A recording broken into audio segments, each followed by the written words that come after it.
Good morning, church family. Great to look out and see everyone here this morning. If you have your Bible with you, we're in Exodus 18 this morning, verses 13 through 26, and then we'll be in the first chapter of Titus a little bit after that, but we'll start in Exodus 18 here in a few moments. You probably know that new growth creates new challenges. Whenever Elena and I got married, we agreed on something really important.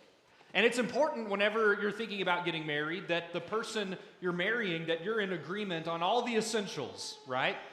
Well, we agreed on one of these essentials, really important thing, no minivans. I mean, we were really serious about this. We did not want to drive one of those lame, uncool, goofy minivans. We just did not want to do that, right? And we were serious about that. So we had talked about that, and we're serious about that, but then something started to change. Our family started to grow, and we started having kids, and we didn't know this at the time, but whenever you have kids, you begin to accumulate all of this stuff that you haul around with you everywhere you go. So before too long, those minivans started to seem pretty cool and pretty nice. And the long story short, we are now the proud owners of a minivan. So never say never is the moral of the story, right? No, really, the moral of the story is that new growth creates new problems and new challenges. One of the best problems a church can face is the problem of new growth. Now, not all growth is healthy growth. You can dilute the message of the gospel and never preach on sin or judgment or some of these hard things, and you can probably grow a church like crazy, right? But is that healthy growth? Well, no, we wouldn't say that's a healthy sort of growth. But there is a kind of growth that is good and is healthy, and it's whenever the gospel is being faithfully proclaimed and God is blessing a church by sending more and more souls to it. Healthy growth is a sign of spiritual life.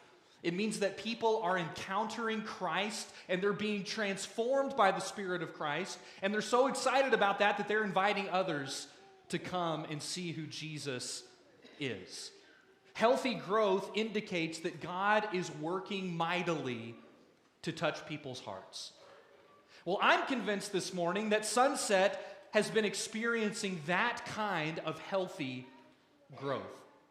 But with new growth come some new challenges. What are those challenges? Well, whenever there are more people, there are more needs. There are more souls to care for. There's a greater need for spiritual nourishment, spiritual care, spiritual leadership. So our leadership team here at Sunset has noticed that we have had this good problem, and we've been thinking carefully about that. And the big question is, how do we make sure that every soul at Sunset, every individual at Sunset, is receiving the spiritual care that they need? And one of the answers to that question, the most important answer to that question, is we need more shepherds. Because as a flock grows and the needs of the flock grows, there are more shepherds needed to meet the demand of leadership and spiritual care. So this morning we're going to talk about this idea, and we'll think about the tremendous blessing that it is for God's people to have shepherds. And we'll also think about what good, godly shepherds look like, and then very specifically what this process is going to look like for us at Sunset. So I want to turn to Exodus 18, verses 13 through 18 to start. This passage takes place after Israel has crossed the Red Sea, but it's before the narrative at Sinai and the giving of the Ten Commandments and all of those things. It says, "The next day Moses sat down to judge the people, and they stood around Moses from morning until evening. When Moses' father-in-law saw everything he was doing for them, he asked, 'What is this thing you're doing for the people? Why are you alone sitting as judge while all the people stand around you from morning until evening?'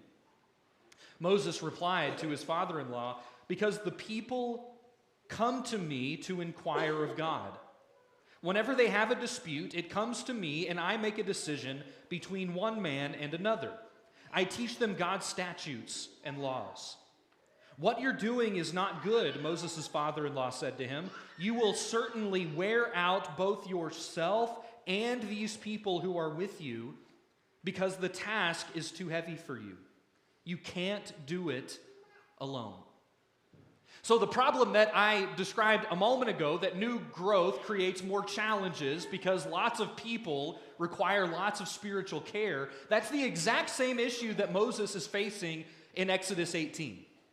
We probably do not realize the number of people that Moses was responsible for in the book of Exodus. We don't know what the number was for sure, but it was something like over 1 million people.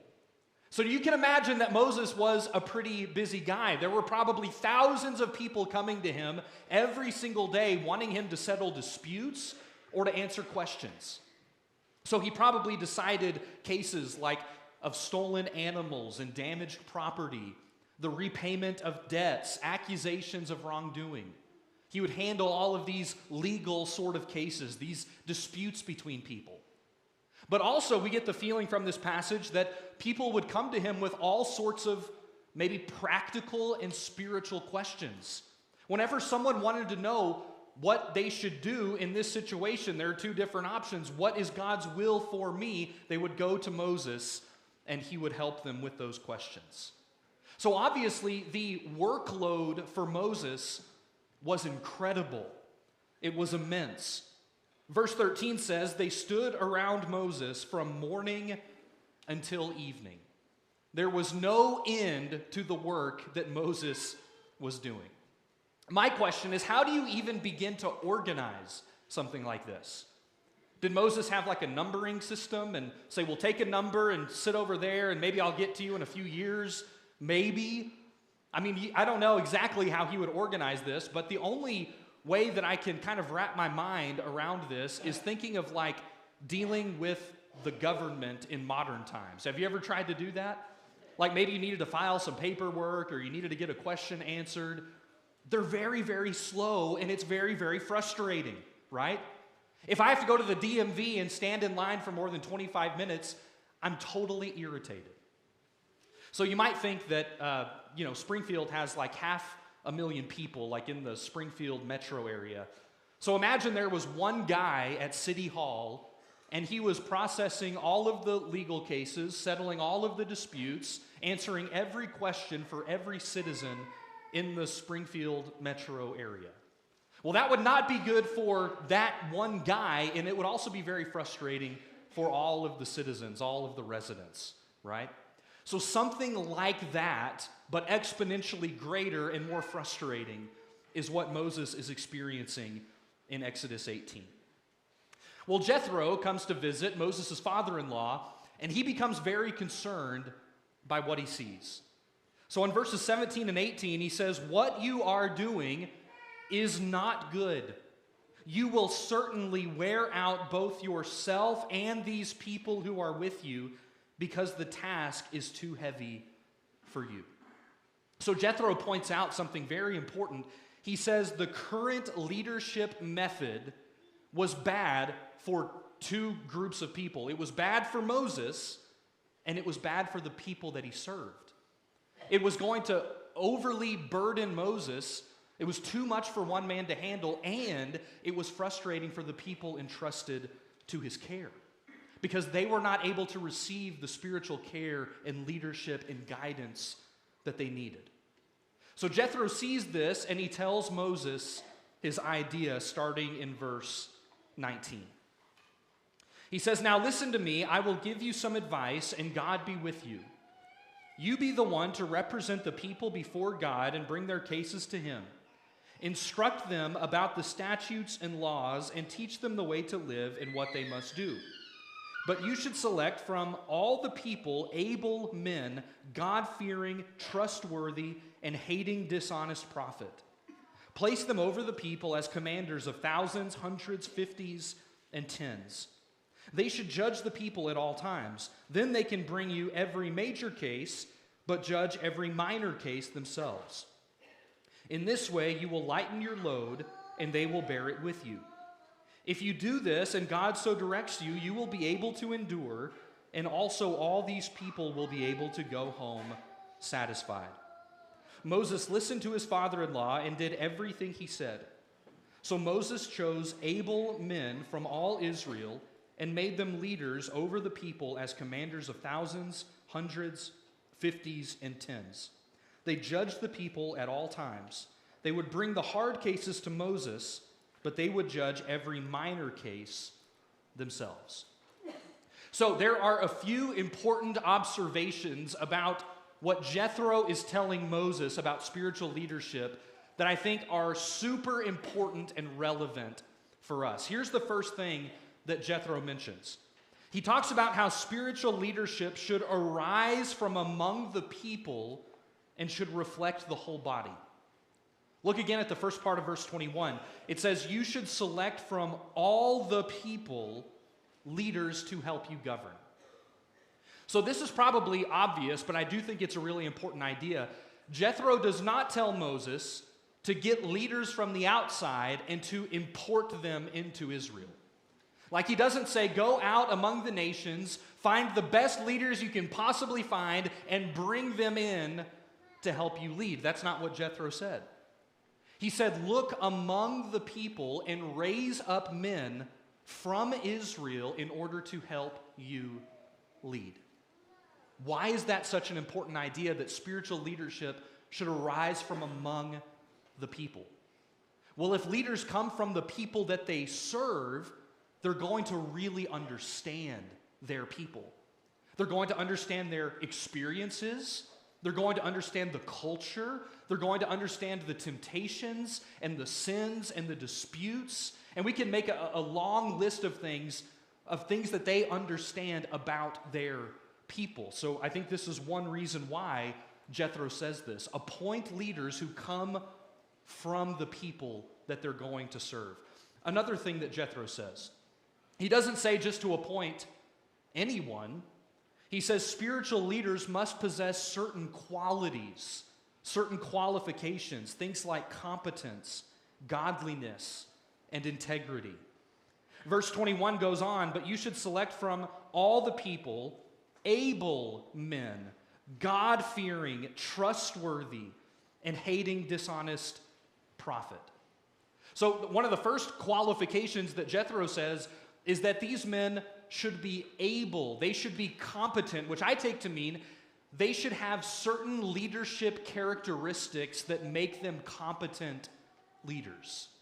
So what would some of those things be? It doesn't say specifically, but I think it's pretty obvious that he means things like having an emotional stability, right? Where they're not going to overreact to situations, but they're also not going to underreact. They have an emotional stability about them.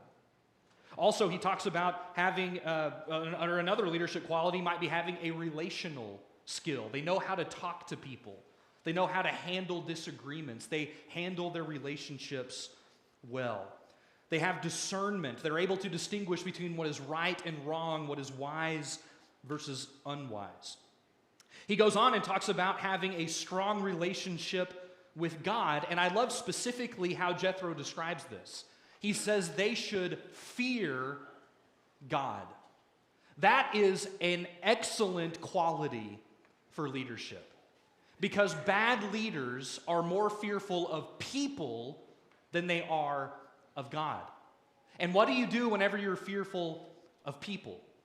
Well, you make decisions that might not be based on what God's will is for a situation, but what's going to make the most number of people happy.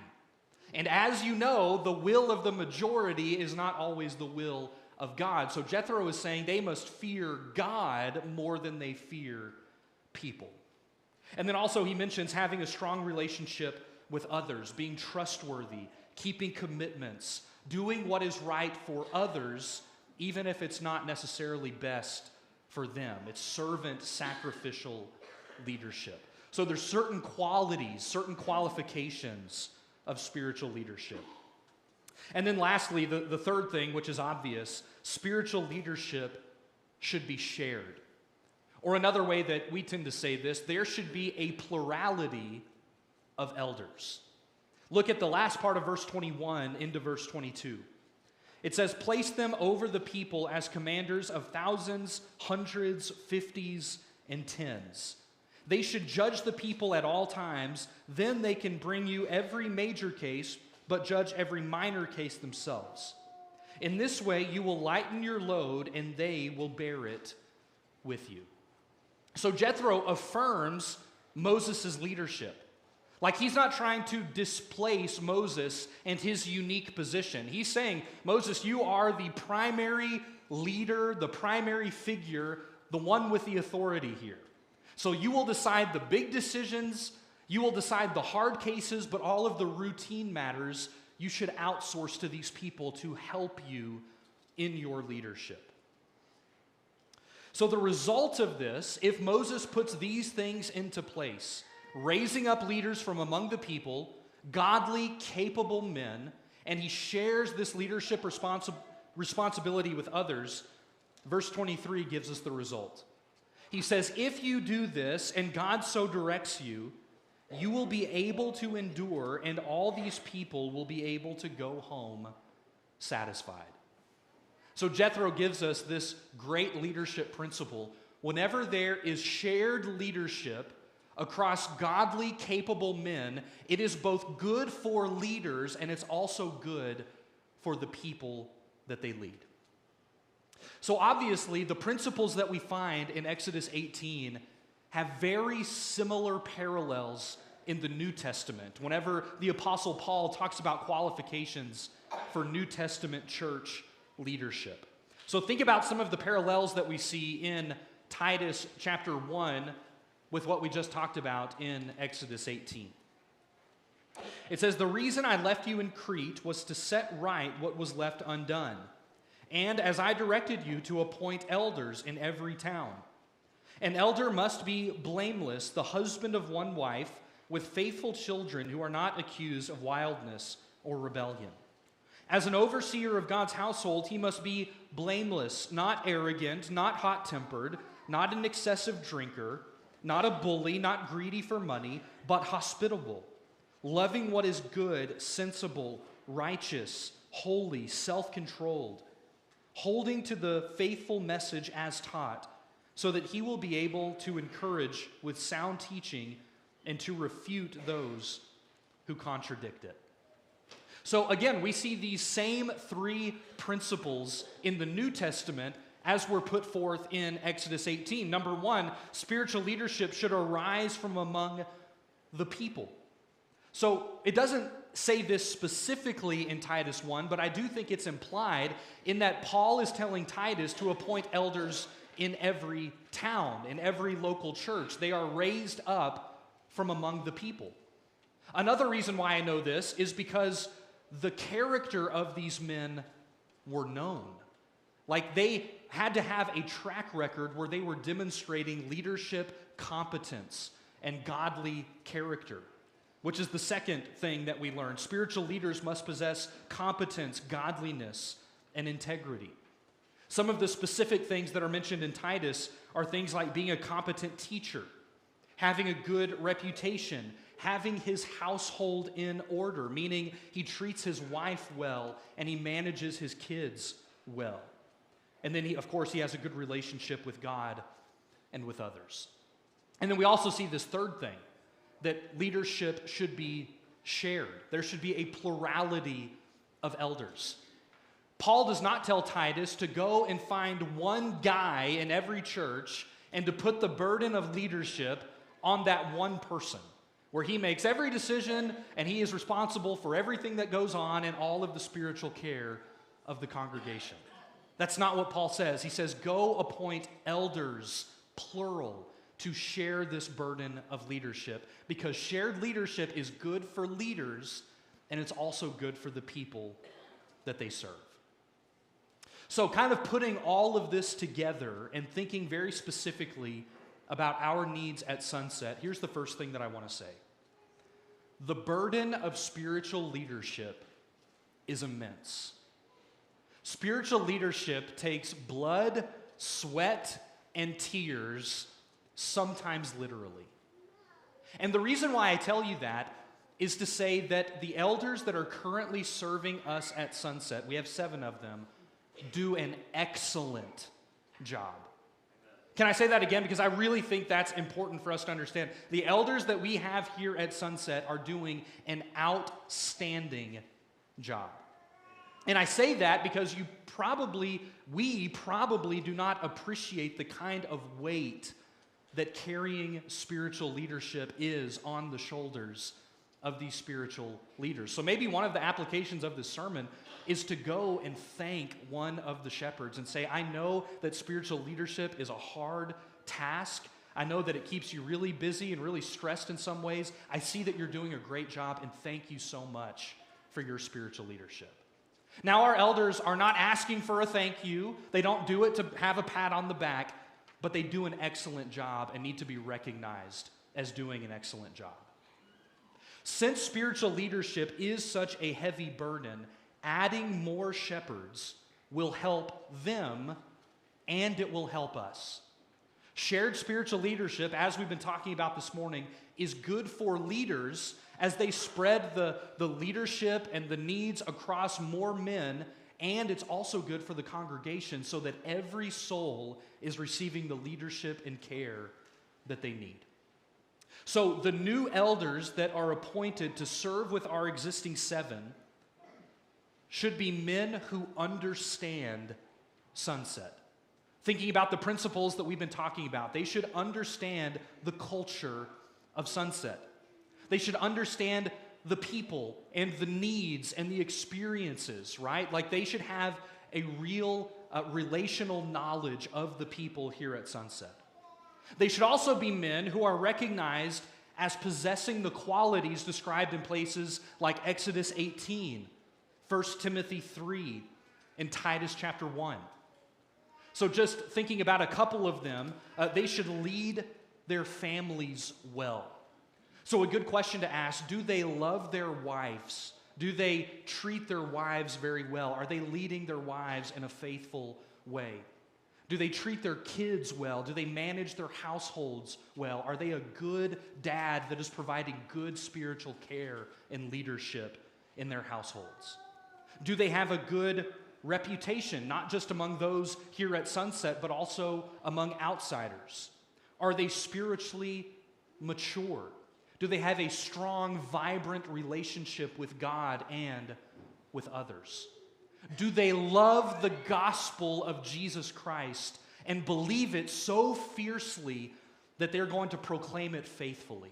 All of those things are good questions to ask. So what we are not looking for is a perfect man. Right? Like, isn't that good to mention? There's all these qualities that we're looking for, but it's good to remember that we're not looking for men who perfectly fulfill all of the things listed in 1 Timothy and Titus, right? And the reason why is because we would search and search and search, and no one would be able to perfectly fulfill the character qualifications that we see. I like this quote from David Lipscomb where he talks about this idea. He says, the Holy Spirit has described the qualifications of elders in the first letter to Timothy and in that to Titus. None are perfect in their character, so none will have in perfection these qualities laid down. That is, all will possess them in a human way. The man who expects perfection among men is an impractical visionary. God does not expect it. When he says they must be blameless, he means they are blameless as weak human beings. Acknowledge your own and your fellow man's humanity, your liability to err. Get clear of the foolish idea that men with faults and human weaknesses are unfitted for the service of God. So I think that's important to say that there are some very real character qualifications and leadership qualifications, but at the same time, no one is going to be able to fulfill them perfectly. So we're not looking for perfect men, but we are looking for men who live consistently with the qualifications that we see in Scripture. So the question is not, are they doing all of these things that we've been talking about perfectly? The question is, does the general pattern of their lives show consistency with these qualifications that God desires for spiritual leaders? So a couple next steps, ways that you can be involved in this process. Number one, very important, mandatory for every single person here at Sunset, please be very, very prayerful about this situation.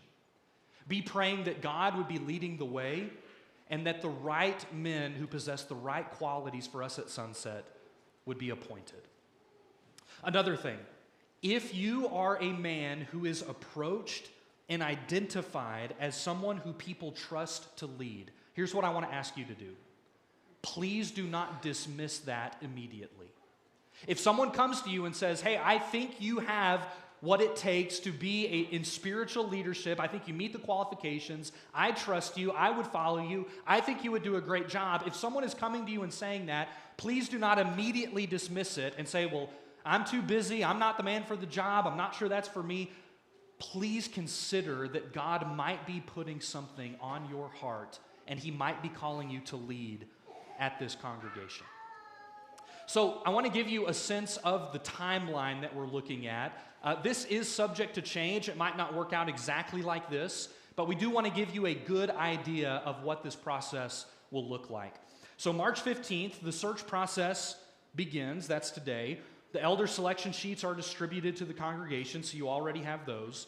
There's also a QR code. So you don't have to fill out a physical sheet if you would rather scan the code and submit it that way. But what we're asking you to do is fill in those blanks with one or more men that you feel like fit the qualifications and would serve well as a shepherd here at Sunset. You can sign your name on that form and give it directly to one of our elders, or you can put it in the wooden box back there on the island, or you can scan the QR code and submit it digitally, and all of those go directly to the shepherds. And then March 15th through 29th, the selection sheets are completed and returned to the elders, so you have a couple weeks to do that. March 29th through April 19th, the elders will see all of the sheets and they will bring in potential candidates to interview them. March 26th, or around there, new elder candidates will be presented to the congregation along with a time for members to share any concerns or biblical reservations. And here's how we're asking you to handle that. If you have a concern or a biblical reservation with one of the candidates that are put forward, please go speak with them directly first, as the New Testament tells us to handle conflict. And then if it can't be handled that way, then you're free to go and speak with our shepherds. But that's how we'll handle that. And then around May 10th, new elders will be presented and installed here at Sunset. So if you have any questions about this process, if something isn't clear, you have anything you want to ask about at all, please talk to one of our shepherds. They would be more than happy to visit with you about that. So as we move into our time of invitation, we've been talking a lot about spiritual leadership. We've been talking a lot about what good, faithful, godly shepherding looks like. And I'm reminded that the best shepherds submit themselves to the good shepherd. The best people who are in spiritual leadership submit themselves to the chief shepherd. That's how Jesus identifies himself, that he is a shepherd for all of God's people, including the under-shepherds who help guide local congregations. And here's the way that Jesus shepherds his flock. He lays down his life for his people.